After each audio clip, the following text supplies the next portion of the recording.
This is one of the most terrifying things that can happen to someone while on vacation. In this viral video, you see 43-year-old George Gillian and his wife Lizette Zambrano being electrocuted in a hot tub at the Sonoran Sea Resort in Mexico. George and Lizette stayed at this resort with other family members when on the evening of June 11th, they both decided to go in the hot tub when all of a sudden George felt an electric shock. In this interview, Lizette said that the last thing her husband said to her was, "Oh shit," before he was electrocuted over and over again. Last thing I remember him saying is, "Oh," and it's the same time that I felt the first electric shock. And then it happened over and over and over. I didn't hear him again. People who saw everything happen tried to help them out, but they couldn't do much because they were also being shocked by the electrical current. Lizette was eventually pulled out of the water with no pulse, but she was given CPR and she did survive. Unfortunately, her husband did not, and now she's suing the resort for $1 million. The lawsuit says that George was being electrocuted and drowned for 10 minutes, all while the people who worked at the resort watched and did not turn off the hot tub. It's alleged that there was faulty wiring in the hot tub which caused the electrical current. And while this is a rare occurrence, it's been said that some indicators of an electrical current inside a pool includes any underwater lights that might not be functioning properly. And it's also been advised not to swim before, during, or after a thunderstorm. Things Human Were Never Meant to See, Part 31. Anton Ley, founder of Church of Satan. I won't mention his name, but it was a big leader and founder of a huge satanic organization. And he was on his deathbed. And for a Satanist, at the time of death, it's a great victory for them because death is a huge thing that they celebrate. And he was getting ready to die and pass on his powers and that. And on his deathbed, he must have got some revelation or an angelic appearance or something. And he went into shock and he said, "Oh my, what have I done?" He said, "There's something very wrong. There's something very wrong. There's something very wrong." And his whole life had been spent propagating these satanic beliefs. Aleister Crowley, the man who spoke to demons.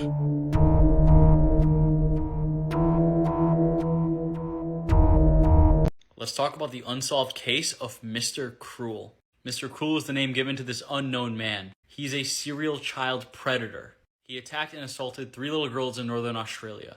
His crimes took place in the 1980s and 1990s. He's been wanted since 1987, and police describe him as extremely intelligent. He meticulously stalks all of his victims and their families. And he leaves purposeful distractors at each site. There's also no forensic evidence left behind at all from him. He also always wore a mask to protect his identity, and it worked. And those masks you see on the left and right of me are so creepy. Something about the way that the left one looks over here is really messing with me. Apparently his behavior was unhurried and very calm, and he was soft-spoken. At one point during one of his attacks, he took a break to have a meal in the family's house. And he threatened the victim and the family if they even moved. So he straight up had these people in their own home while he ate a meal and then continued his attack after he was done. Dude is an absolute psychopath. Investigators believe that he took videos and pictures of his attack during the incidents, and if he is still alive, this will be one of the key clues in getting him. He still walks free to this day, though. Let me know what you think in the comments section, and happy Halloween.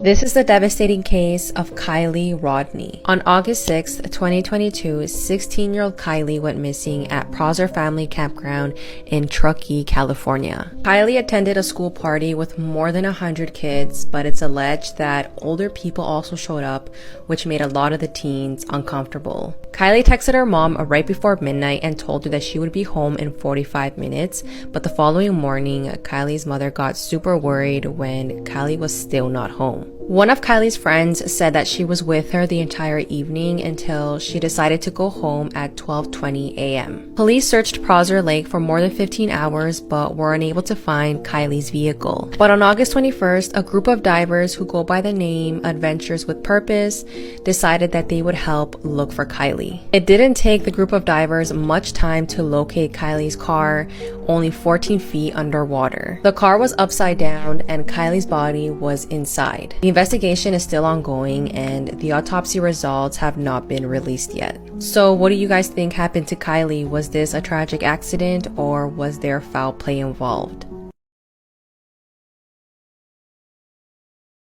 This guy is the real Humpty Dumpty, and his story is much darker than you think. Deep in the eerie town of Puddlebrook, Kentucky, resided Gilbert Eggman, a man plagued by misfortune. His tale took a sinister turn when he joined the construction crew. Perched atop a towering brick wall on his very first day, 3 co-workers, fueled by malevolence, sent the ladder crashing down. Gilbert's pleas for help fell on deaf ears. Desperate to rescue him, the trio resorted to a crane. But destiny had other plans. The crane, guided by an unseen force, struck Gilbert, sending him hurtling to a grim demise. The town whispered of Gilbert's curse. In the following months, darkness consumed Puddlebrook. One by one, the 3 construction workers met their untimely ends, each death shrouded in mystery. Gilbert's curse, it seemed, had unleashed its wrath upon them, becoming an urban legend in the small town.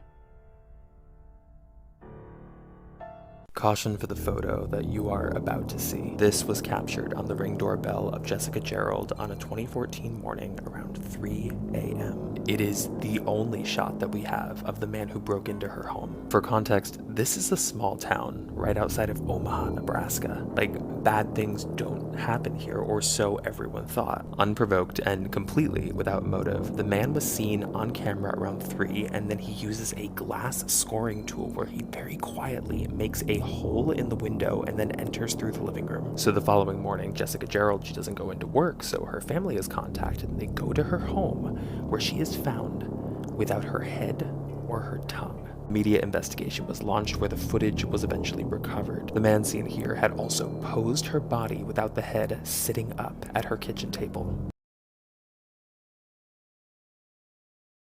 Let's talk about this couple who cheated on the show Who Wants to Be a Millionaire and thought they got away with it. You just won $1 million!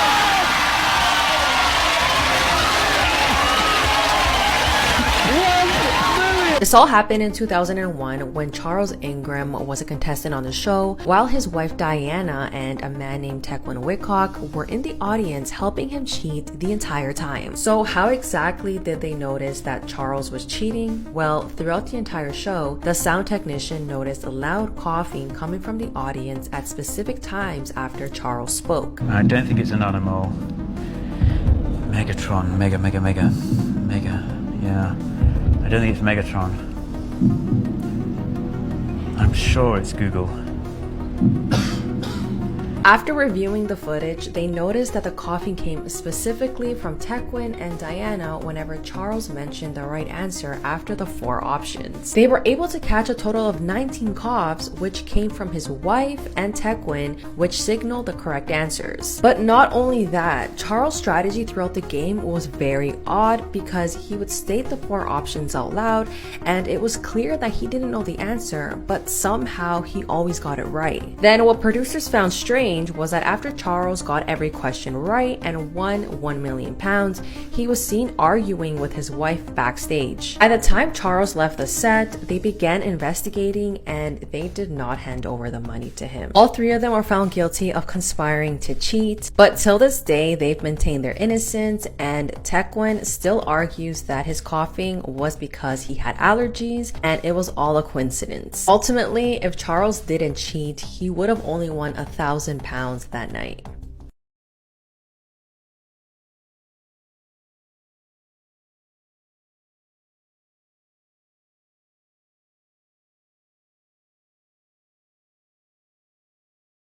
This is the disturbing moment. This woman laughed in court after she took this 3-year-old's life in a random attack. On June 3rd, police received numerous phone calls about a stabbing at a grocery store parking lot in Ohio. At around 3 p.m. on this day, 38-year-old Margot Wood was loading groceries into her car while her 3-year-old son Julian sat in his car seat. That's when 32-year-old Bianca Ellis entered the car and began stabbing the little boy. When Margot noticed, she tried to stop the attacker, and as a result, she was also wounded. Julian was then rushed to the hospital where he unfortunately passed away. Now, what's disturbing was that this was a random attack, and after looking at surveillance footage, the attacker was seen following the mother and the child in and out of the grocery store. Then, when Bianca was brought into court, the judge began reading out the indictment, and she was seen smiling and laughing the entire time. And after an assessment was done on Bianca, they're arguing that she has bipolar disorder and had a psychotic break, which explains why she did what she did. And this story only gets crazier. Before this incident, Bianca confessed to another murder in Bakersfield, and she even gave details of what she did with this person's body. She also warned officers that if she wasn't arrested, she was going to murder someone and eat their flesh. But none of this was taken too serious, and she was released from the mental institution, and not long after, she committed this heinous crime. This case is a very sensitive topic regarding Pony the orangutan. In Indonesia, Pony was stolen from her mother as a baby and believed to have been sold on the black market, and she was purchased by where she would be shaved every 2 days, wore perfume and makeup. The owner of this business was a woman, and Pony was chained to a bed where men would come in after paying for a private room with her. And they did exactly what you're thinking to her. An animal organization heard about Pony and attempted to save her, but were run off by villagers who didn't want Pony to be taken away from them. But in February 2003, 35 police officers showed up and rescued Pony. She was believed to be between the ages of 6 years old and 7, and due to how the law worked at the time, no one was charged or arrested. Pony has since been kept in an enclosure as she wouldn't be able to survive on her own in the wild. But as of recently, Pony is estimated to be either 23 or 24 years old and is in healthy condition. And this is a picture of her from 2018. This is why you should always be aware of your surroundings. A woman was walking home one night with her child when this happened. Everything's normal until a man comes out from the darkness. He then proceeds to go to the door and start banging on it, seemingly trying to get inside to the mother and her child. Aliporath, the mother who was seen in this video, later took to social media to explain that this all happened at around 7 p.m. at night when she was returning home from getting groceries. She explains that she had seen that man before, waiting out alone in front of her house, just watching. But ever since this happened, she hasn't seen him. And that's why it's always important to be aware of your surroundings. So this photo is the reason you shouldn't put your feet up on the dashboard of a car. In 2007, Gracie Key had an airbag deploy on her at 120 miles an hour. She was sitting passenger with her feet up on the dash, and when the airbag went off, her knees went right into her skull. Obviously, this led to a brain injury. Her 2 front teeth also fell out, but she lived, thankfully. She lived without a forehead for about 2 years until surgeons fitted a ceramic forehead into her skull. She had near constant headaches, and she developed gallstones because of the medication she was on. After they fitted a ceramic plate into her forehead, they injected fat from her stomach into it so it could look more natural. This is her today, so she looks very normal now. And of course, because she's in good spirit, she says her ceramic forehead is designer because it was made in Italy. She also spent a considerable amount of time educating people on why they shouldn't put their feet up on the dashboard. Because if you do, you could end up like this. And you might not be so lucky. So, if you get anything from this video, stop putting your feet up on the dash. Let me know what you guys think about this in the comment section below. And as always, these videos are for informational and entertainment purposes only.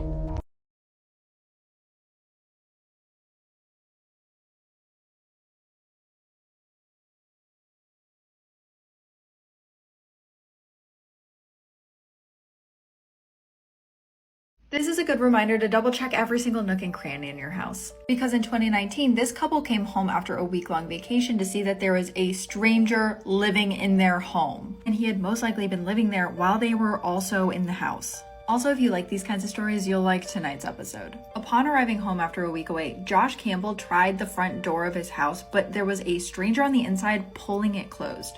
That stranger was 26-year-old Ezekiel Zayas, and yes, this is a video he left on their personal computers. The two were able to call the police and eventually get him out of the house, but that's when they saw all of the terrifying stuff he had been up to in the home. He also left them videos on their computers that included incredibly personal information that they had only shared with each other, meaning that he had been listening to their conversations. But the worst part was the knives. Ezekiel had left notes in the house about surgeries that he wanted to perform on the family, like a hand transplant.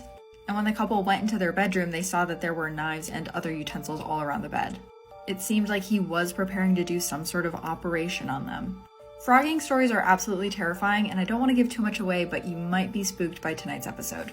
I cannot be the only one who hasn't heard about the 10-year-old girl that is facing first-degree intentional homicide charges for stomping on a 6-month-old baby boy's head at a daycare center, y'all. What? Oh my God. Leave a like on this video, follow for more true crime, and check this one out. A 10-year-old Chippewa Falls girl is facing charges of first-degree intentional homicide in the death of a 6-month-old boy on October 30th. Injuries sustained by the 6-month boy was not an accident. This heartbroken father says he can't forgive the 10-year-old girl now accused of stomping on his baby's head. As opposed to seeing it as a 10-year-old girl, I seen it as the person who killed my son. And she, in my opinion, deserved to be in shackles or handcuffs. She's a criminal. An imprint of her shoe was found on Jackson's head. He's having a hard time breathing and his head is swelling. Jackson fought for his life for 2 days, but succumbed to his injuries. Now the girl's mother is sharing personal photos and videos. What's up, guys? Today's my first YouTube video. Do you think she's been painted as a monster? Yes, I do. Is she? No, she's not. She is beautiful, intelligent, smart, loves to sing, loves to play. Today in this video, we're gonna be playing hide and seek. She's been locked up for 9 months. This video shows her getting a ride from her father during a visit at a detention facility. She's smiling, but as Dad puts her down, you can see shackles around her ankles. The girl's family says she suffers from mental illness, and they tried to get her help, but were turned away. They denied my daughter because she wasn't 12 years old.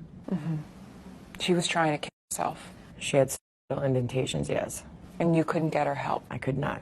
They sent her home because apparently I had an age limit.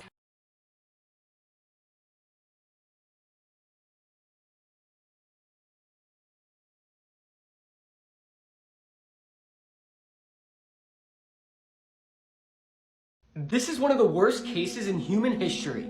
This is the murder of Christine Siluan. She was from the Philippines and was a volunteer in church, and she used the church every day from 4 to 6 p.m. On the day of her murder, she went to church as per her schedule, but she didn't come home after that. Her parents then started to worry, and they began searching for her with their neighbors. And what they found is absolutely horrid. They found her body in a farm where half her face was sliced like a piece of pizza, and her face was literally skinned down to her skull. Also, her brain was completely destroyed by acid. The police then started investigating, and they checked the cameras and found out that she was with a guy. The people started protesting about this case, and the case was then given to special officers. They had a lot of pressure on this. A week before this happened, she broke up with her boyfriend, so the police took him into custody, and he was proving that he was at home all day when she was murdered, but officers were completely tired of this case, and they then sentenced him as the murderer. But after a few months, a thief was caught in a store where he confessed that he murdered and raped Christine. He said he started talking to her on Facebook with a fake account and was using fake photos of another guy that was pretty good looking. Christine fell for the guy, and she assumed that he was about 20 years old, and they started texting daily. One day, they both decided to meet up at 6 p.m. near the church she went to. But upon arriving, Christine noticed that this was not the guy she was talking to, and he was around 40-ish years old. She then refused to talk to him and tried to go back, but he held her hands extremely forcefully. He then took her far away from town and raped her repeatedly and put iron rods inside her personal organs. He then cut her face in half and then skinned her whole head down to the skull. And to make it even worse, he put acid inside of her head. The autopsy also revealed that her tongue, trachea, esophagus, parts of her neck, and her right ear were missing. The self-proclaimed killer of this case, named Renato Lanis, said that he used barber-type scissors and stabbed her 30 times on different parts of her body and skinned her face. Christine Silouan was only 16 years old, and this case is extremely haunting. There's a picture of her body that was found in the field, but Google did a really good job of not showing it and hiding it. So even if you do go looking for the picture, I don't think you're going to find it. This is one of those cases that after you get done reading it, you just feel some sort of uneasiness. I feel so bad for Christine's family, and I can't imagine finding my daughter in this state. May Christine Silouan rest in peace.